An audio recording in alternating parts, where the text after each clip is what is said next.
Magbaligyan pa rin po yung personalan at ngayon ni kapatad. Kaya dake ngayon ni kilala tala rin adwa. Kareng anak na ning kikatamong cool mom, Tita Beng. Ala po ngaliwa, nunge, James and Enya. Hindi pala Castelo mga to. Ikaw pala ang Castelo. Castelo ang apelyido nila. Castelo kayo lahat. Okay. Anak ko lang sila eh. And Enya Castelo. Okay, kapatad. Enya, ang unang tanong ko, ikaw ang the only girl. Yes. Ayan sa... Girl ba? Nag-isa pong bakla. Ayan, babaeng bading. Ayan, manang-mana sa nanay na bading din. Kitang-kita naman na talagang napaka-cool mo rin na individual na dalaga with sa hairstyle mo, sa get-up mo and all. Ito ba is panlabas lang ba itong pagiging cool na to or this is really you? Ay, kung ano po yung nakikita nyo, ito na po ako. Parang nakikita ko po sa mom ko. Kaya parang nafe-feel ko po na maganda naman po yung pinapakita niya sa amin, yung trato niya po sa amin. Kaya po parang na-adapt ko na rin po kung paano siya. So, yung pagiging cool would you niya. say, Enya, pag ikaw, may boyfriend ka na ngayon, no? Pag ikaw ay nagkapamilya. Mga 28 years from now. 28 years from now. Kung ano ba ang upbringing na ginawa ng mami mo sa inyo, ganun din ang gagawin mo sa mga anak mo? O babaguhin mo katulad ng binago niya yung upbringing niya? Ayos naman po yung yung pagpapalaki niya sa amin. Pero kung magkakaanak po ako, baka po gayahin ko rin po yung sa kanya. Pero baka hindi naman po. Conforme sa asawa mo. Conforme sa asawa mo. Depende po sa asawa. Pag Enya, when your friends, pag yung mga friends mo nakikita si mama, natural, pupunta dito, nakikita. Ano yung unang impression nila sa nanay mo? Aside from the fact na itatanong, bakla bang nanay mo? Ganon din po, gustong-gusto po nila yung mama ko. Sinasabi sana, ganyan yung mama ko para laging ganito, masaya. Kasi po, lahat po ng friends ko, matanda, bata, kahit po yung mga teachers ko, gustong-gusto po siya kasi cool nga po siya. You know, Mama, I think this is an eye-opener to our viewers. No? I am a mother myself. And more often than not, I would love my children to bring their friends over, their classmates over.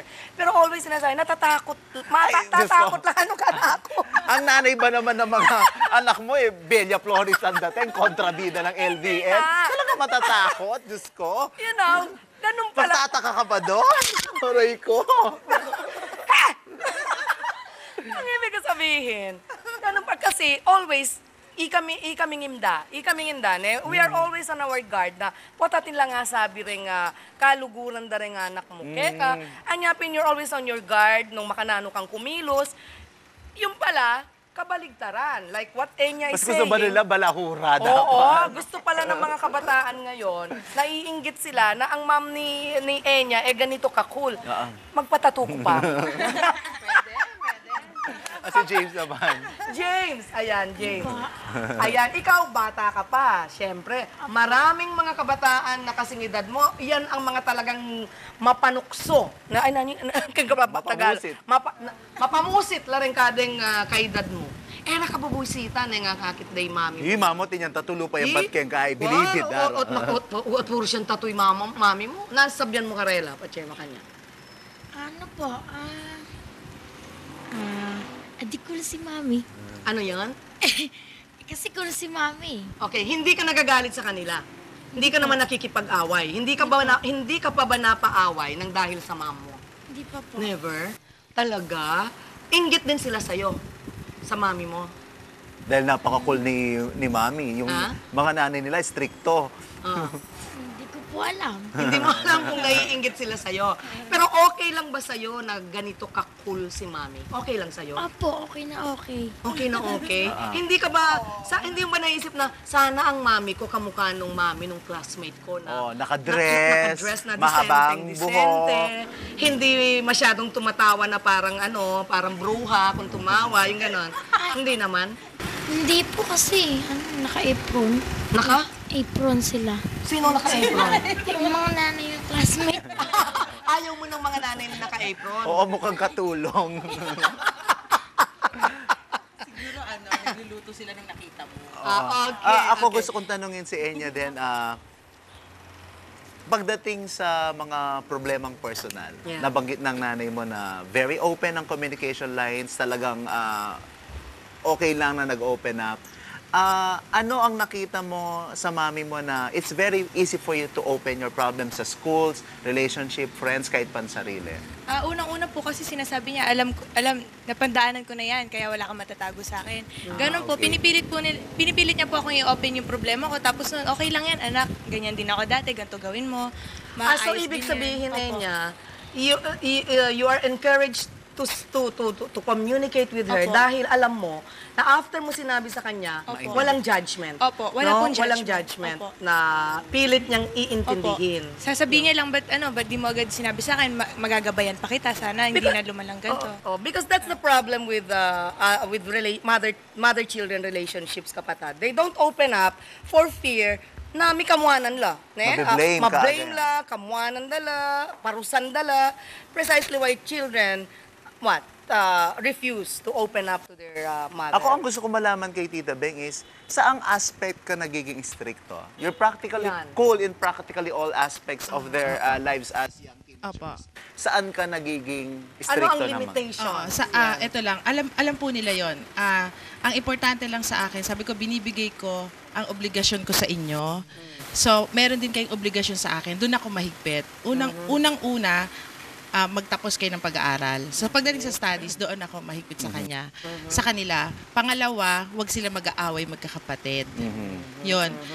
At maging mabuti sa kapwa. Yun lang. Pagka Yun yung mga anything commandments beyond mo. that, okay na lang sa akin kung masaya silang gawin.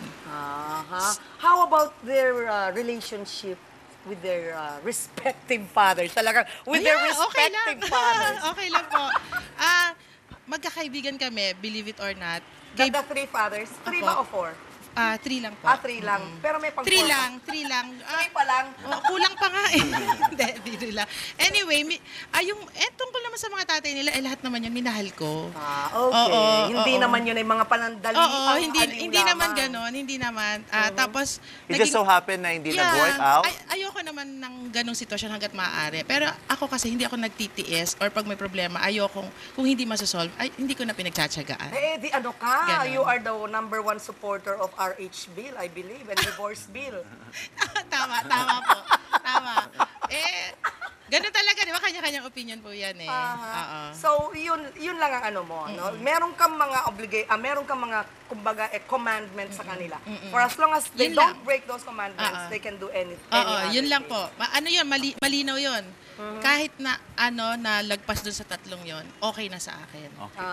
So, tama. Basta tinutulungan ko po sila na may consequence yan. Yeah. Eto yon, kung kakayanin mo, bahala ka, nasa buhay mo yan, ganyan. Pero habang maliliit pa, ginagabayan. Medyo ibabalik ko ng konti yung question ko dun sa mother mo. Apo. I believe na even if pinattern mo nakakaiba ang parenting style mo sa mga anak mo, meron ka pa rin kinuhang maganda Oo. or lessons from Opo. sa sarili mong nanay. Ano yon mga yon na ina-apply mo sa mga tama, bata? yung pagmamahal po niya sa akin kasi naniniwala ako na wala namang magulang na kaya sila nagkakaganon dahil sa sobrang pagmamahal.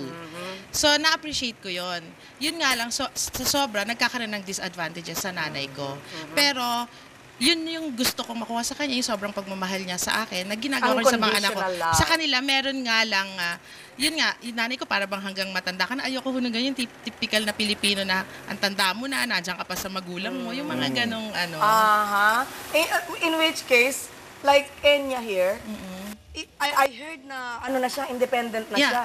You're studying and you're working, si Enya. Living independently. And she's living on her own. Opo, Yun opo. nga lang, katabi lang ng bahay Oo, mo. ganun lang. Kasi at least nakikita ko pa rin. Enya, do you appreciate yung ganyan? Or you would rather na habang hindi ka pa nag-aasawa, kasama mo pa rin sa bahay si mami? Ako po, okay lang po yung ganito kong sitwasyon para po hanggat maaga na alam ko na po. Yeah. Tapos po kung magkamali man, sabi po ni mama, anytime bata ka pa naman, pwede kang bumalik sa akin. Pero at least po natututo na ako ng maaga po. Independence. Opo. Okay. Pero ngayon po, natutuwa naman ako kasi kaya ko naman pong i-handle or dalhin. Happy ka naman, opo. anak. Happy naman. Enya, ako, may mga bata kasi na pag binigyan mo ng a little amount of independence, a little amount of freedom, Na-abuse. parang Na-abuse. mga kumawala sa hawla, ikaw naman, paano mo na na-ensure sa sarili mo na hindi ka matutulad sa kanila, na within your The bounds. within the bounds, within your limits pa rin ang gagawin mo? Ano po, kasi po yung parang binigyan na nga po ako ni mama ng kalayaan, hindi ko na po inaabuso kasi po, hindi naman po ako niya kinulong sa hawlap nung mga Bata ka pa. nung high school days ko. Kaya po parang normal na lang po na ganun lang talaga. Yun ang talagang kapupuntahan na. Opo, Ano? ganun po. Parang wala nang hindi na nagbago. Tsaka nakikita ko rin po sa mga tito ko ganun. Ako gusto ko naman tanungin si James. Kung ikaw ay bibigyan ng pagkakataon na ipanganak muli sa mundong ito at sasabihin ng Diyos sa'yo, James, pumili ka ng ina mo. Sino ang pipiliin mo? Ibang ina ba? O si Ben Castelo pa rin? Siya pa rin po. Bakit? Kasi magaling siya magluto. Ano pa? Ang cool-cool niya. Ang cool. Ano pa? Mukha siyang siopaw. Ay, joke lang po. Naalala niya ang kanyang favorite na merienda. Na in short. siopaw. Okay, si Enya naman, ang tanong ko is medyo serious naman, pero hypothetical. Ay, hindi siya hypothetical, pero medyo serious ng konti. Ano yung things na gusto mong baguhin ng nanay mo? Despite the fact na gusto mo siya, na cool Yan. siya, Hindi naman siya perfecto. Yung babaguhin niya. Kung ikaw ay may karapatang baguhin niya. Baguhin po. Minsan lang po yung pag may period po siya, gano'n, medyo hindi niya po alam. Tsaka syempre po minsan Hindi naman menopausal. tumatanda na rin po yung di ba, mga tao. Minsan meron lang po mga ugaling na Mood swings. kailangan mo intindihan kasi ganyan talaga tumatanda na, parang gano'n po. Aray Pero, ko. Oo. Pero po, mas gusto ko na rin po yung ganyan siya. Meron lang naman pong konting bagay na talagang hindi po Kumbaga, perfecto. ano lang yun, forgivable yung mga ganyan. Those are small things compared doon sa gusto mo na ginagawa niya. Pwedeng pwedeng Yung tantrum, mood swings. Sinabi ba namin may karapatan ko eh? Pwede kang umapela sa barangay. Sinungaling to anak ko, hindi ko tinuruan ng kasinungalingan yan. Sinabi ba namin ikaw ay may karapatang sumagot? Sige, meron na. Hindi, hindi ako naniniwala sa kanya. Kasi alam mo, ang totoong kinaiingitan niya sa akin, mas marami akong lalaki. Ikaw na. Yun. Ikaw Ako na ang talaga. maganda. Pero tinatanggap mo yan na Tita Beng na kuminsan talaga, dala siguro ng pagod din, ng stress Yeah, at the same oo. time na kuminsan ba Yun yung hindi ka pinagsasorry nagiging ko. cool ka. Yung kanina pinag-uusapan natin. Pagka Pero yung medyo... little things lang naman. Hindi naman. mga So, sana spice of life yung mga nakokontrol mo ganon. pa rin yung yung emotions mo, masama Ay, ang oo. pasensya. Oo. Sila nila May gusto sabihin si James? Meron Umaapela. akong gustong baguhin kay Mami. Ano yun? Ang katawan niya. Unahin mo yun sa'yo! Ay, opo, pares po. Ayan, you work out sila sabay. Now Ayan. you know nung bakit cool mom niya talaga, Ben Castelo. Pero itapaya rin Up kapatid. next, pag-uusapan naman natin, kumusta ang Cool Mom as an entrepreneur? Ayan. As a businesswoman. Ayan. Yan ang mas... May magic din kaya siya? Yan ang mas maganda at mas masarap. Ayan. That we have to find out sa pagbabalik ng Personality!